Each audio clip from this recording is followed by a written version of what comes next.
Bismillahirrahmanirrahim. Assalamualaikum. Good morning. It's me, Dr. Kasali, and today we are going to discuss about the rectal ulcer. तो rectum ulcer जो है वो दुनिया में इतना ज़्यादा कॉमन नहीं है, मतलब ये अनकॉमन डिजीज़ है, लेकिन 10,000 में से 1% को ये प्रॉब्लम हो सकता है।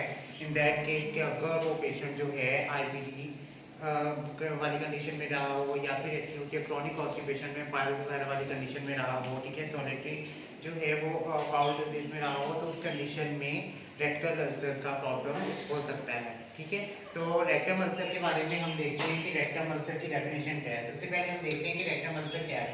रेक्टम अल्सर क्या है? एक सोर्स है, मतलब कि ये एक किस्म की क्या है, सोर्स है, जो कि क्या हो जाते हैं, रेक्टम जो है लेयर पे बोल सकते हैं।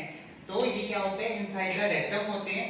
और किन किन वजूहात से हो सकते हैं? IBD से हो सकते हैं, CRUS से हो सकते हैं, कॉन्स्टिपेशन से। IBD इन्फ्लेमेटरी बाउल डिजीज हो सकता है, सॉलिटरी जो है वो रेक्टम अल्सर हो सकता है, मतलब इसको हम रेक्टम अल्सर सिंड्रोम बोलते हैं। ठीक है, रेक्टम अल्सर सिंड्रोम।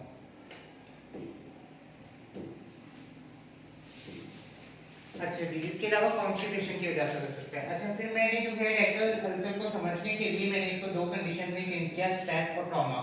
ठीक है, मतलब कि रेक्टम अल्सर जो है वो दो कंडीशन से हो सकता है, या तो जो है रेक्टम पे बहुत ज्यादा स्ट्रेस अप्लाई होता रहा, और आपको पता है स्ट्रेस क्यों होगा, अगर कॉन्स्टिपेशन होगी, हार्ट स्टूलिंग होगी, उस वजह से क्या हो सकता है, रेक्टम पे स्ट्रेस बन सकता है। अच्छा जी, ट्रॉमा वाली कंडीशन कब होगी? जब हेमोराइड्स वगैरह वाले हो गए, या फिर जो है इसमें क्या हो सके कि सोर्स बन जाए इनसाइड पे, या फिर रेक्टम की एलर्जी हो जाना। ठीक है, ये कंडीशन जो है किसकी तरफ लेके जा सकती है, ट्रॉमा की तरफ लेके जा सकती है। ठीक है, तो ये था रेक्टम अल्सर की डेफिनेशन कि रेक्टम अल्सर जो है वो, या रेक्टल अल्सर जो है, are the sores inside the rectum, और जो कि किन वजूहात की वजह से होते हो, IBD, SRUS, कॉन्स्टिपेशन, और फिर जो है इसमें स्ट्रेस या ट्रॉमा वाली कंडीशन आता है। ठीक है, ये था रेक्टम अल्सर का जो है बेसिक इंट्रो। अब हम देख लेते हैं कि इसकी सिम्टम्स कैसी होंगी। ठीक है, तो सिम्टम्स कैसी होंगी कि ब्लड आएगा स्टूल्स में, इट मींस कि वो जो है ये कंडीशन कौन सी हो सकती है, रेक्टम अल्सर हो सकती है। रेक्टल पेन हो अगर, तो वो कंडीशन भी आपको किसकी तरफ लेके जा सकती है, रेक्टम अल्सर की तरफ। नेक्स्ट क्या है, पेनफुल बाउल मूवमेंट, मतलब कि जब भी स्टूल पास किया जाए या फिर जो है लार्ज इंटेस्टाइन्स में से जिस तरह से ही आएगा, तो उस कंडीशन में क्या होगा कि वहां पे पेनफुल कंडीशन हो जाएगी, तो इसको कहते हैं पेनफुल बाउल मूवमेंट। नेक्स्ट क्या है कि म्यूकस आता है अगर स्टूल में, तो ये कंडीशन भी जो है रेक्टम अल्सर की तरफ लेके जा सकते हैं। समटाइम क्या होता है, रेक्टम अल्सर के पेशेंट जो है पैंक्रियास में प्रॉब्लम होने की वजह से भी क्या हो जाता है, स्टूल में म्यूकस आ जाता है, तो इस कंडीशन में वो पैंक्रियास को ले रहे होते हैं। लेकिन अगर आप में ये सिम्टम्स हैं, और इसके अलावा आपको पता है कि मैं कॉन्स्टिपेटेड हूँ, या फिर मुझे जो है वो पाइल्स वगैरह वाली कंडीशन काफी रही है, हेमोराइड्स भी है, तो वो मे भी चांसेस हैं कि वो किस साइड पे जा सके, रेक्टम अल्सर की, मतलब जहाँ पे कोई पैंक्रियास का प्रॉब्लम नहीं होगा। ठीक है, नेक्स्ट क्या है कि एक्यूट या फिर क्रॉनिक कॉन्स्टिपेशन अगर किसी को रही है, तो उस कंडीशन में रेक्टम अल्सर हो सकता है, क्योंकि मेनली कॉन्स्टिपेशन स्टार्ट कर रहा है इस प्रॉब्लम की तरफ मूव करना। अगर तो ये कॉन्स्टिपेशन को कवर नहीं कर रहे, तो हो सकता है, बहुत से चांसेस है कि रेक्टम अल्सर हो सके। नेक्स्ट हम बात कर लेते हैं कि इसमें क्या होगा, रेक्टल प्रोलैप्स कंडीशन हो जाएगी। और क्या है कि इसकी और वजह भी है कि अगर तो एनल सेक्स है, या फिर एनी फॉरेन पार्टिकल्स ड्यूरिंग, अगर आप पाइल्स में अगर आपने कोई फॉरेन पार्टिकल्स क्रीम अप्लाई करने के लिए यूज किया है, तो उसमें भी हो सकता है। नेक्स्ट क्या है कि अगर आपको जो है स्टूल जो है इतना हार्ड था कि आपको यूज करना पड़ा अपना फिंगर या फिर कोई टूल, तो उस कंडीशन से भी आपको क्या हो सकता है, ये प्रॉब्लम स्टार्ट हो सकता है। क्योंकि क्या हो गया कि जब भी आप फॉरेन पार्टिकल अप्लाई कर रहे हैं, तो क्या हो गया, यहाँ पे मसल्स जो है वो जो है ऑपोजिट डायरेक्शन में पुल हुए हैं, जिसकी वजह से कंडीशन क्या हो सकती है कि वहां पे सॉफ्ट टिश्यूज होने की वजह से वो रैप्चर होने की कंडीशन किसकी तरफ लेके जा सकती है, रेक्टम अल्सर की तरफ। और अगर हम फॉरेन कोई पार्टिकल अप्लाई करते हैं, तो कॉमन है कि वो वहां पे ब्लीडिंग स्टार्ट हो सके। ठीक है, तो वो ब्लीडिंग जो है वो इन्फेक्शन काज कर सकती है, और वो इन्फेक्शन आपको किसकी तरफ लेके जा सकता है, रेक्टल अल्सर की तरफ लेके जा सकता है। नेक्स्ट हमने बात की कि अगर तो एनल ब्लीडिंग हो जाती है, एनल ब्लीडिंग जो है वो क्यों होगी, वो मेन वही कि ब्लड अगर स्टूल में आ रहा है तो अनल ब्लीडिंग उसकी वजह से भी हो सकता है। लेकिन क्या हो जाता है कि अगर किसी को ब्लड पाइल है तो उसमें क्या हो जाता है, अनल ब्लीडिंग तो कॉमनली होगी ही होगी, ठीक है। लेकिन ये ख्याल रखना है कि अनल ब्लीडिंग में अगर तो फ्रेश ब्लड आ रहा है तो इट मींस कि मेनली क्या है, एनएस में प्रॉब्लम आ गया है, मतलब कि एनएस के टिश्यू फ्रैक्चर हो गए हैं जहां से ब्लीडिंग स्टार्ट हो गई है, ठीक है। नेक्स्ट हम बात करते हैं कि अगर ये वाली सारी कंडीशंस आ जाती हैं, ये सारी सिम्टम्स मिल जाती हैं कि ब्लड आ रहा है स्टूल में, रेक्टल पेन हो रहा है, पेनफुल बाउल मूवमेंट हो रहा है, म्यूकस आ रहा है, रेक्टल पेन हो रहा है जो है, उसके बाद हम उसको कैसे डायग्नोस कर सकते हैं, एंडोस्कोपी के जरिए, सिग्माइड जो है स्कोपी के जरिए, कोलोनोस्कोपी के जरिए, रेक्टल के जरिए और बायोप्सी के जरिए, ठीक है। अब हम देख लेते हैं कि एंडोस्कोपी क्या होती है।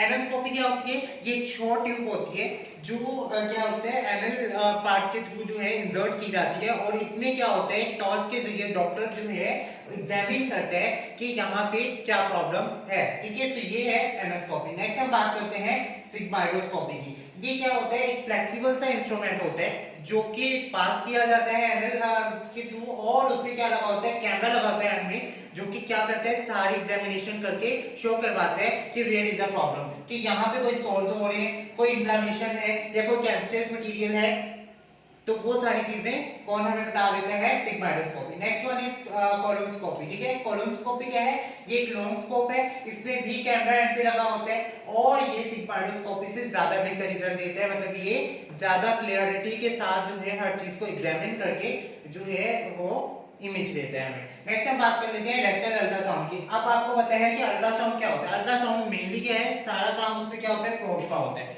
मतलब कि इसमें एक स्मॉल प्रोब यूज किया जाता है जो कि एनल जो है पाथ के थ्रू इंसर्ट किया जाता है, और उसमें जो है फुल ऑन इमेज लिया जाता है मॉनिटर पे कि कहां पे कोई प्रॉब्लम है, कहीं पे कोई इकोजेनिसिटी इंक्रीज हो रही है, कहीं पे कोई प्रॉब्लम अगर तो होता है तो वो हम किससे देख सकते हैं, मॉनिटर में देख सकते हैं, ठीक है। तो ये था, ये हम जो है मेनली कॉमन हर कहीं पे अवेलेबल है, लेकिन ये जो है बहुत रेयर केसेस में ही यूज करवाया जाता है। अगर मतलब किसी को प्रॉब्लम हो जाती है तो एंडोस्कोपी या सिग्माइडोस्कोपी या कोलोनोस्कोपी फिर रेकमेंड किया जाता है। तो सबसे पहला काम अल्ट्रासाउंड का होता है कि अल्ट्रासाउंड को ही प्रायोरिटी दी जाती है, ताकि जो है लेस फी में या लेस हम जो है प्राइस में अपना डायग्नोस करवा सके कि प्रॉब्लम है या नहीं। तो फिर जो है अल्ट्रासाउंड के बाद हमें ये चीजें दी जाती है कि अब आप जो है जाके मजीद डायग्नोस करवाने के लिए ये चीजों का सहारा लें। नेक्स्ट क्या होता है, बायोप्सी।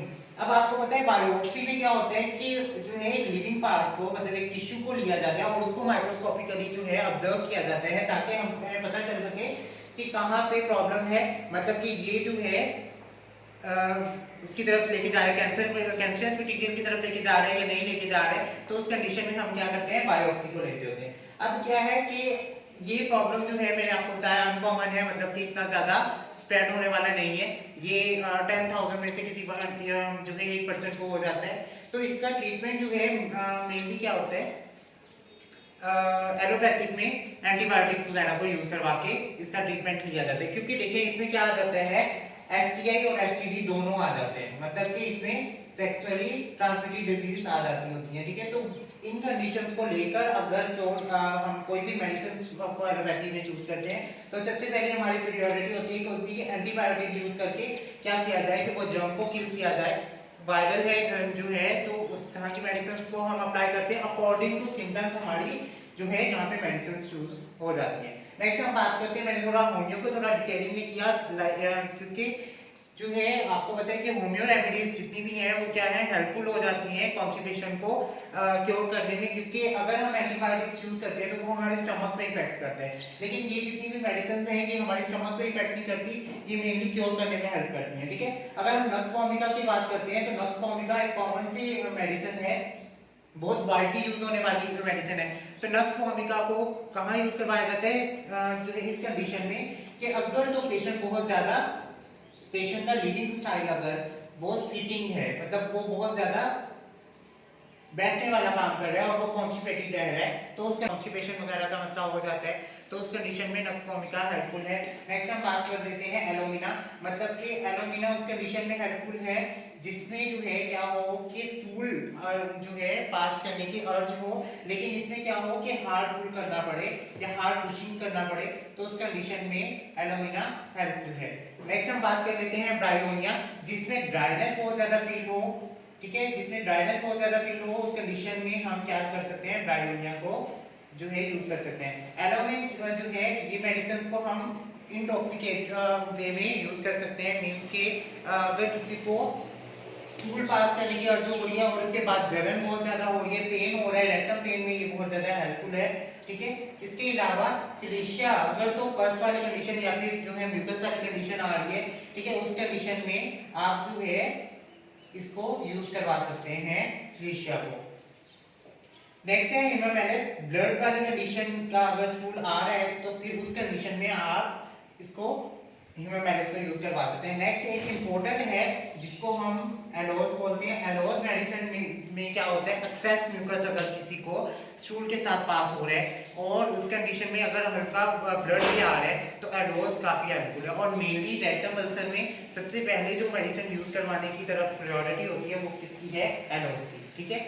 इसके अलावा अगर तो आप इस तरह की डिजीज से बचना चाहते हैं तो अपनी डाइटरी, अपना लिविंग स्टाइल अच्छा रखें ताकि इस तरह की डिजीज से बचा जा सके, ठीक है। ये एक तरह से रेक्टम अल्सर कैंसर की तरफ मूव कर जाता है और फिर आपको पता है कि कैंसर जो है वो तभी डायग्नोस होता है जब वो लास्ट स्टेजेस पे ऑलमोस्ट होता है। तो ये था रेक्टम अल्सर या रेक्टल अल्सर। इसके बारे में अगर आपका कोई क्वेश्चन है तो आप मुझसे पूछ सकते हैं।